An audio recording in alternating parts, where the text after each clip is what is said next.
নমস্কার বন্ধুরা, আজকের মিনি ব্লগে তোমাদের জানাই এক রাশ ভালোবাসা আর স্বাগতম। আজকে আবার সেই একই কাজ শুরু। রান্না করার আগে ছোট করে সব কিছু ক্লিন করে নিলাম। জানো তো, আমি ঘিটা সবসময় গ্লাসের কন্টেনারেই রাখি। এটাতে ঘি অনেক দিন ভালো থাকে আর গন্ধও ঠিক থাকে।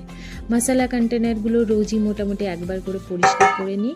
আর জিরে গুঁড়ো, ধনে গুঁড়ো এই দুটো আমি নিজের হাতে মিক্সি গ্রাইন্ডারে বানিয়ে রাখি। গোটা জিরে ধনেকে ড্রাই রোস্ট করে নিই, তারপর ভালো করে গুঁড়ো করে নিই। ফ্রেশ মশলার একটা আলাদাই ফ্লেভার থাকে। এবার লঙ্কা গুঁড়ো কেনা ইউজ করছি। লঙ্কা রোদে শুকোতে পারিনি। লঙ্কা গুঁড়ো করতে হলে না, লঙ্কাগুলোকে ভালো করে শুকিয়ে তারপর ড্রাই রোস্ট করে গ্রাইন্ড করতে হয়। তো এবার এত বৃষ্টি, শুকোতেই পারিনি।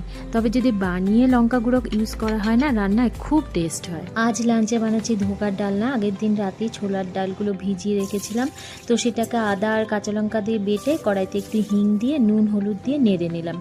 এবার এটাকে বরফি বা স্কোয়ারের আকারে কেটে কড়াইতে সর্ষের তেলে আলু আর ধোকাগুলো ভালো করে ভেজে নিলাম।